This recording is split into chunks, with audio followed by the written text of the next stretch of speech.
Radhe Radhe wisdom channel में आप सबका स्वागत है।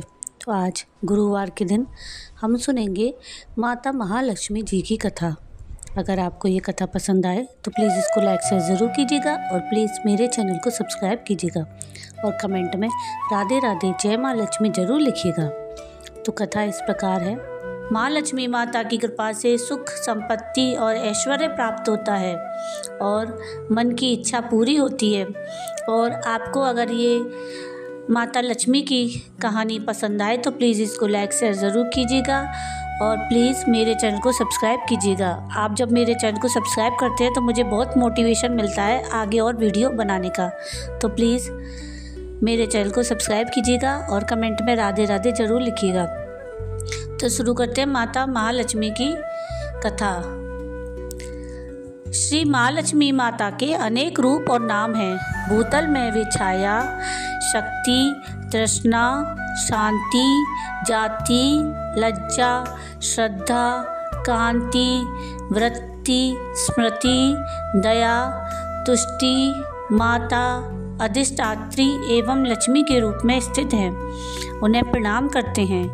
कैलाश पर्वत पर पार्वती, क्षीर सागर में सिंधु कन्या, स्वर्गलोक में महालक्ष्मी, भूलोक में लक्ष्मी, ब्रह्मलोक में सावित्री, ग्वालों में राधिका, वृंदावन में रासेश्वरी, चंदनवन में चंद्रा, चंपकवन में गिरजा, पद्मवन में पद्मा, मलतीवन में मालती, कुंदनवन में कुंदती, केतकीवन में सुशीला, कदम्बवन में कदम्बमाला, राजप्रसाद में राजलक्ष्मी और घर घर में गृहलक्ष्मी इन विभिन्न नामों से पहचानी जाती हैं।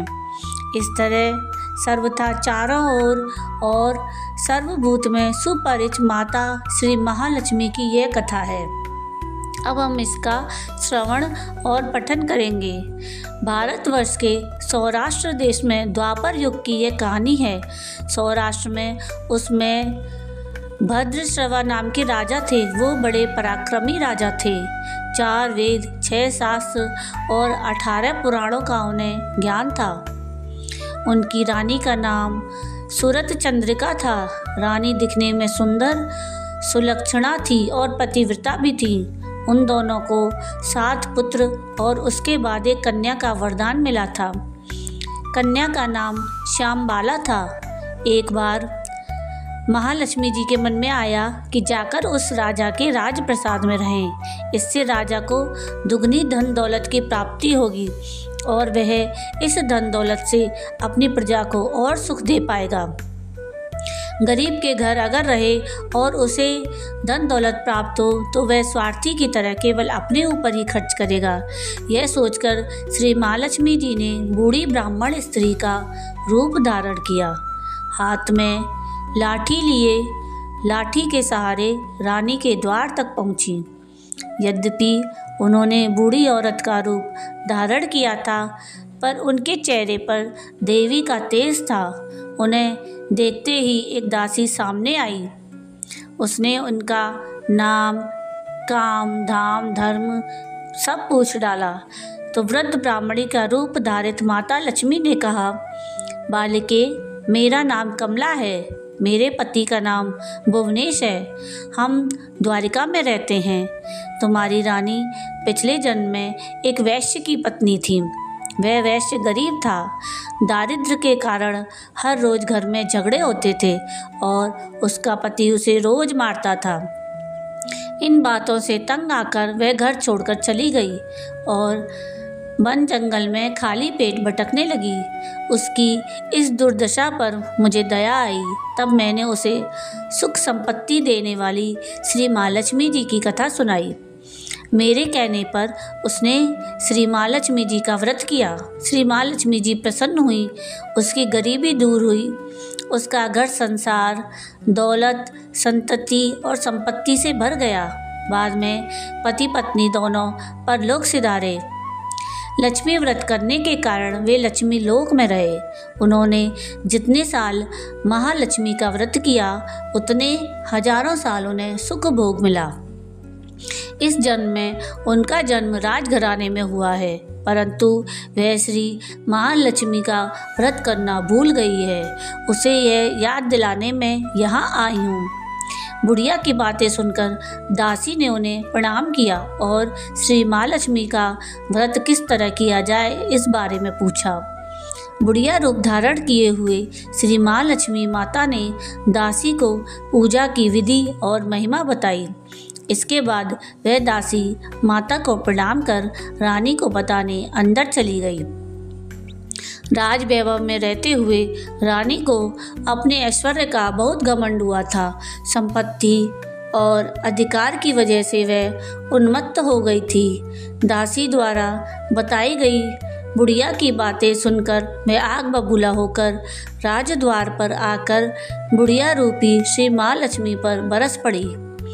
उसे यह मालूम नहीं था कि श्री महालक्ष्मी माता बुढ़िया का रूप धारण किए द्वार तक आई हैं, परंतु रानी का इस कदर रूखा बर्ताव और अपना अनादर देखकर माता ने वहाँ रुकना ठीक न समझा।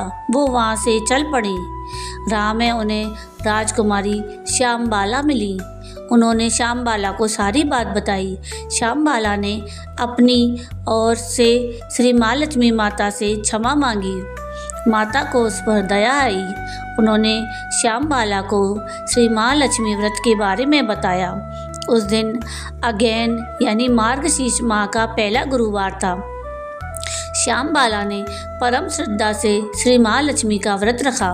फलस्वरूप राजा सिद्धेश्वर के सुपुत्र मालाधार से उसका विवाह हुआ। वह धन दौलत ऐश्वर्य वैभव से माला माल हो गई। पति के साथ ससुराल में आनंद से दिन बिताने लगी।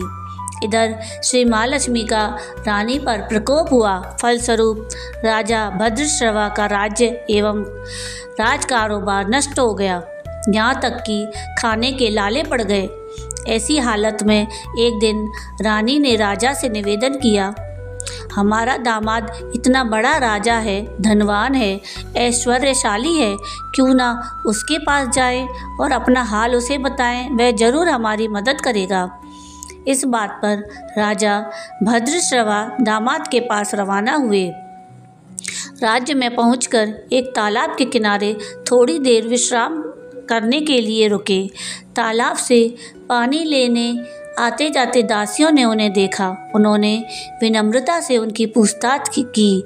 जब उन्हें यह मालूम हुआ कि वे रानी श्यामबाला के पिता हैं, तो दौड़ते हुए जाकर उन्होंने रानी को सारी बात बताई। रानी ने दासी के हाथ राज परिधान भेजकर बड़े ठाठ से उनका स्वागत और आदर सत्कार किया, खान पान करवाया। जब वे लौटने लगे तो सोने की मोहरों से भरा घड़ा दिया। राजा भद्रश्रवा जब वापस लौटे तो उन्हें देखकर रानी सूरज चंद्रिका खुश हुई। उन्होंने सोने की मोहरों से भरे घड़े का मुंह खोला, पर हाय भगवान, घड़े में धन के बदले कोयने मिले। यह सब श्री महालक्ष्मी के प्रकोप से हुआ। इस प्रकार दुर्दशा में और कई दिन बीत गए। इस बार रानी स्वयं अपनी कन्या के पास गई। वह दिन अगहन माह का अंतिम गुरुवार था। श्यामबाला ने श्री महालक्ष्मी का व्रत किया, पूजा की और अपनी माता से भी व्रत करवाया। इसके बाद रानी अपने घर आई।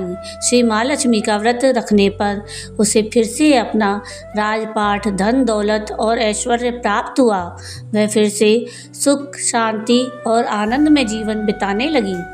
कुछ दिनों बाद राजकन्या श्यामबाला अपने पिता के घर आई। उसे अपने घर देखकर सूरज चंद्रिका को पुरानी बातें याद आईं। यहीं कि श्यामबाला ने अपने पिता को घड़ा भर कोयला दिया था और उसे तो कुछ भी नहीं दिया था। इसी कारण श्यामबाला को पिता के घर आने पर उसका कोई आदर आतिथ्य नहीं हुआ, बल्कि अनादर हुआ। पर उसने इस बात का बुरा नहीं माना। अपने घर लौटते समय उसने पिता के घर से थोड़ा नमक ले लिया। अपने घर लौटने पर उसके पति ने पूछा, अपने मायके से क्या लाई हो? तो इस पर उसने जवाब दिया, वहाँ का सार लाई हूँ। पति ने पूछा, इसका मतलब क्या हुआ? तो श्याम बाला ने कहा, थोड़ा धीरज रखें, सब मालूम हो जाएगा। उस दिन श्याम बाला ने सारा भोजन नमक डाले बिना बनाया और परोसा। पति ने खाना चखा, सारा खाना नमक बिना था, इसलिए स्वाद न आया। फिर श्याम बाला ने थाली में नमक डाला, इससे सारा भोजन स्वादिष्ट लगने लगा। तब श्याम बाला ने कहा, यही है जो मैं मायके से लाई हूँ सार। पति को उसकी बात सही लगी। फिर वे दोनों हंसी मजाक करते हुए भोजन करने लगे। कहा गया है कि इस तरह जो कोई श्रद्धा भाव से श्री महालक्ष्मी जी की पूजा करे उसे माता की कृपा प्राप्त होती है, सुख संपत्ति और शांति प्राप्त होती है, सभी मनोकामनाएं पूरी होती हैं। परंतु यह सब प्राप्त होने पर माता की पूजा को भूलना नहीं चाहिए। हर गुरुवार को व्रत पाठ अवश्य करना चाहिए। इस तरह श्री महालक्ष्मी की महिमा भक्तों की मनोकामना पूरी करती है। जय महालक्ष्मी माता की। तो ये थी माघ के महीने के गुरुवार की महालक्ष्मी माता के व्रत की कथा। और अगर आपको ये कथा पसंद आई हो तो प्लीज़ इसको लाइक शेयर कर ज़रूर कीजिएगा और मेरे चैनल को सब्सक्राइब कीजिएगा।